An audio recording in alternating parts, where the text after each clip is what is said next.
Masukhetha inkosi uyazahlukanisa nezinto zezwe. Impilo kade uyiphila izolo uyazihlukanisa nayo. Awuphinde ubheme ugwayi, awuphinde usibheme isinemfu, awuphinde uyidle into noma isilwane esiyifele. Angazi kuthiwa yini ngala ngale KZN kuyinduba. INazaretha alidli induba, INazaretha alisidli isilwane esingabusisiwe. Mase ukhulumele ngesilwane emsamukeni uyaye usihlambulule usibusise bese usiquma noma bese usihlaba. INazaretha mase liphendukile lakholo laphuma ezweni alaphuza amahewu aliphuza utshwala. Ithi inkosi yamaNazaretha ilanga ephakameni ithi uma uphuza amahewu ungabuyeki notshwala, ngoba utshwala buba khona ngenxa yamahewu. Manje sesizibona egcekeni igingqika ngisamakhadibhodi amahewu. Mina-ke ngiyangiyikhokhele ngokuthi asuke phuzwe, asuke kade phethwe ilaba abasuke kade bezivakashele. Akani bangizwakala yini? Akani bevakashele esontweni. Ngeke iNazaretha manje nomshumayeli nomkhokheli nomfundisi nomvangeli iphuze amahewu. INazaretha alidli limile. Siyathintana siyancingana noma kuwakho wedwa noma kini wedwa. Mase ukufika isikhathi ukuthi uyadla ugeza izandla kuqala, uthathe iplate lakho uphake ukudla kwakho ukufake etrayini bese uhlala phansi bese udla. Lapha etrayini awusifaki isipuni esodwa.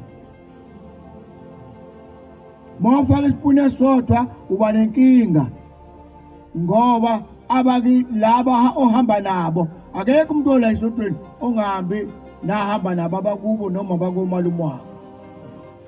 Kuphoqa ukuthi izipuni zibe ningana noma ibe mbili noma ibe ntathu ukuze nalaba ohamba nabo baqoshe isipunu noma ukhezo badle kanye nawe ukuze uphile udle ukudla okunempilo okunganywe yilaba bakini.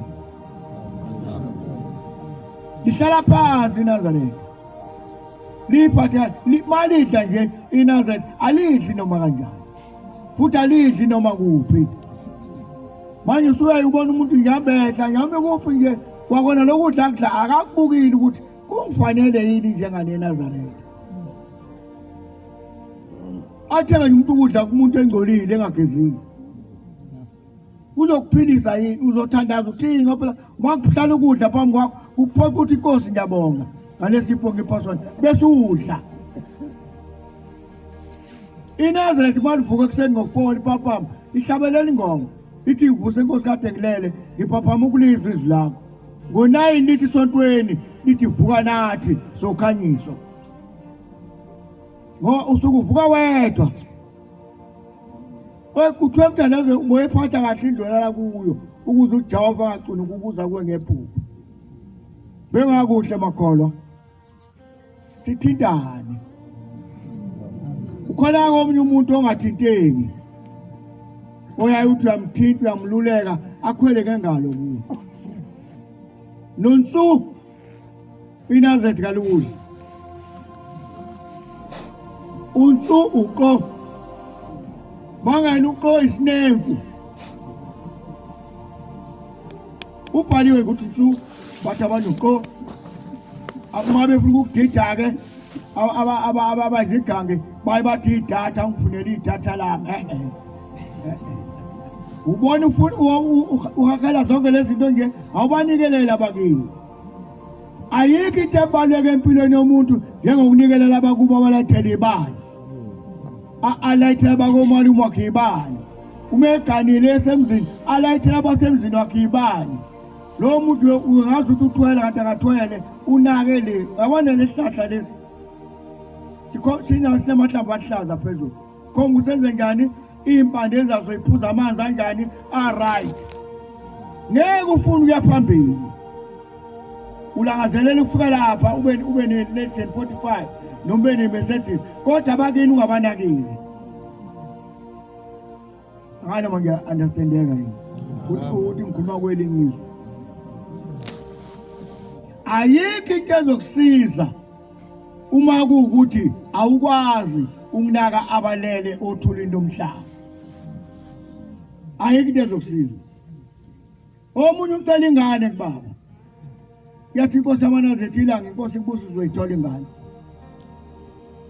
Wahamba ekhaya nobafika bakubo enkosini ilanga bathi baba wamnika ingane lo akasinakile.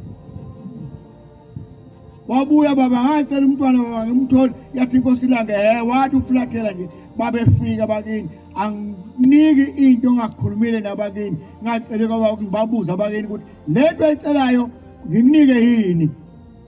Inkosikazi ihambile emhlabeni engcotshwe ngo2 ngo8 yabonakala ihleze esitobhini emthwalo. Uyaphinda masibani bangathi ukholwa kangaka ulandela uNkulunkulu kangakwenzani na? Yathi inkosikazi bengihamba mina wonke umhlaba bengihamba noNkulunkulu wasebuhleni kodwa ekupheleni kosuku mina bengayi kokhonza noma bengayi kokholwa mina bengiyeli kodayisa. Ulana ngithosa sakho yini? Uyabona mase kukhishwa abantu abasemadodweni bangaphezulu kwethu. Inhloso bagada imithwalo yabo ukudayisa. Ushebu ngoba bayahlula ngevesi, ushebu uqinisile. Wabhala iqiniso. Umethe kupheleni kwalomthandazo thabatha igeja ulimi. Akashonga ukuthi khonza igeja. Ngikhona endlini. Ekupheleni kwalomthandazo thabatha igeja ulimi. Akashonga ushenga ukuthi khonza igeja lakho ungabusaya komdumisi. Awu uningi bangcwele kodwa kubaluleke nakho konke angesithandaneni ngothando lwasezulwini. Yimi ikholwa eliyimbulu elifana nekati. Ikati ungahlala nalo uhle nalo enza nalo yonke kodwa qaphela yodwa uzungacasula kwelakho uzozaqamba igama. Mawacasula ikati ngekuphalela lapha kulela hlathi elibhesheni. Ifike khona lifuna imamba lenkulu lingove lithathe libuye nayo ebusuku. Uyakulela wona lutho ikati liba nembobo lingene eminyango liba nembobo elingana ngayo. Bese lifika nje libeka phezulu kwakhe imamba.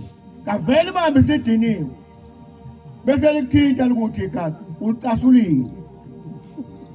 Bese ngesikhathi uthi pha ngeke wayisule umuntu bephaphama into yokuqala yenza usule emehlweni nasebusweni. Ngasikhathi uthi uphakamisa isandla nisula ubuso namehlo ikushaya imamba. Ucasuleni ikati. Yibi ngikholweni njalo elenza sengathi liyakuthanda kanti alikuthandi mawuflathele yakusika. Asithandaneni ngothando lwasezulwini. Uthando lwasezulwini umthanda umuntu noma ekuhlebile umthande. Uthando lwasezulwini umthanda umuntu noma kuthweni ngawe. Futhi awulindi ukuthi aza kuthetha kade ngikuhleba wena oyawuyekela masebekutshelile. Bese uyazi into kaNkulunkulu inhliziyo yami iyakuthanda. Athi inhliziyo yami futhi iyakuthanda nangu usithi kasidle. Uzomfunda lapha inhliziyo yakhe ithini. Ngoba khona into yadala uNkulunkulu wayithukuza wadala inhliziyo. Inhliziyo ingozi kakhulu manazane. Futhi mubu umuntu othekela ebesembabane umuntu ehlezi la inhliziyo yakhe phansi kwamanzini hayi iba sesontweni lesikhathi sesonto. Futhi muso ukuthi makunemicimbi la utholakala yonke imicimbi ubuye ngesabathu ugqoka ingubo yesabathu lesontweni.